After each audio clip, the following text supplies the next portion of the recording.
Well, one of the big four banks, NAB, has forecast that the Reserve Bank will not lift interest rates before 2024, despite the economy bouncing back. Let's go to Evan Lucas now. He is the Chief Market Strategist at InvestSMART. Evan, good morning to you. So can the RBA ever raise rates again? Yeah, I think that's the question that's now been raging pretty much since Phillip Lowe's press conference. And it was an interesting press conference. I actually think it was interesting from the point of view, it wasn't one of his most polished performances. He's normally a very polished operator, and he sort of lost a little bit of his wording. And that's why there are now this debate, because why I say that is that in one hand, he talks about the fact that it's astounding about how good we've rebounded as an economy. But then he points out what would be required to actually see rates start to rise. And there are people now questioning whether or not that can actually be achieved. And that is to see inflation between 2 and 3%. And when I say inflation, I mean core inflation. So you need to strip out food and fuel and have a look at that. We haven't done that since the third quarter of 2015. And he wants it to be in there for several quarters. And part of the drive to do that means that we need wages at 3% or more, something we haven't seen for over a decade in this country. Now, yes, net migration is down because we've obviously got locked borders, but that will change over the next 18 months. And therefore, that chance of driving up wages is hard. So can there actually be a scenario that's achievable to actually see the RBA move rates? And that's the debate. They might, what we call, normalise it. So it's currently at 0.1 of 1%.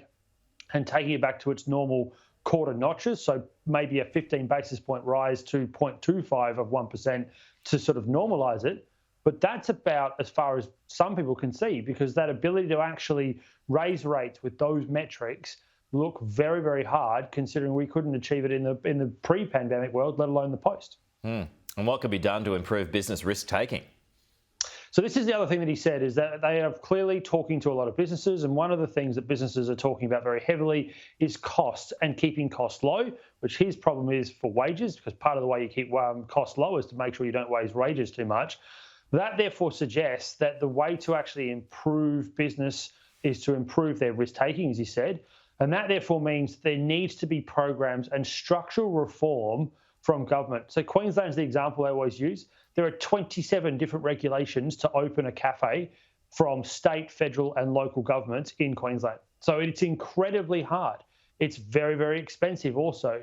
The amount of regulation, bookkeeping and red tape that comes with business also means that there is additional costs. And the other thing that's starting to come over the last 2 decades, for good reason, but maybe gone too far, is the amount of regulation and the amount of compliance keeping that's come with it. They are suggesting that simplifying that compliance would also therefore bring down the ability of cost, but also allow businesses to actually start to expand.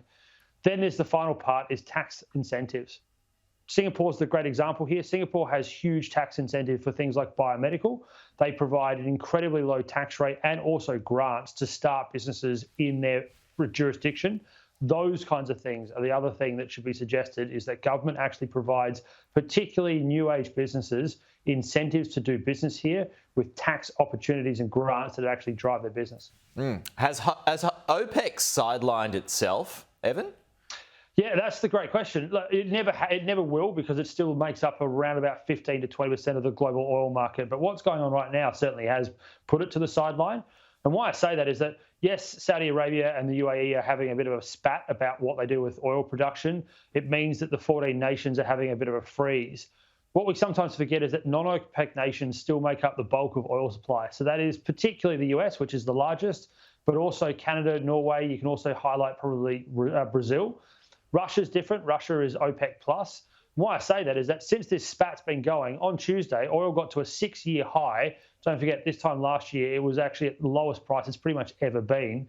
That's how fast the oil prices recovered in the crisis as well. But it's more around that as that price has got higher, the output from the US and Canada has got to levels they haven't seen in about 3 to 4 years, and they're soaking up price. So what that means is that although they're trying to cut production and keep prices high, other nations, non-OPEC nations, are stepping in and are likely to press the price lower. So it'll be interesting to see. We know that it got to almost $2 a litre up in Sydney in terms of what's at the Bowser. If it goes the way it has over the last 2 days, which it's fallen around about 7.5%, prices could be coming back into the mid-30s, even as low as 120, if the US continues to ramp up its current output, which looks like being at the highest level, as I said, in 3 years, could drop prices back into about $50 a barrel. Wow. Okay. Evan Lucas, thank you. We'll talk to you soon.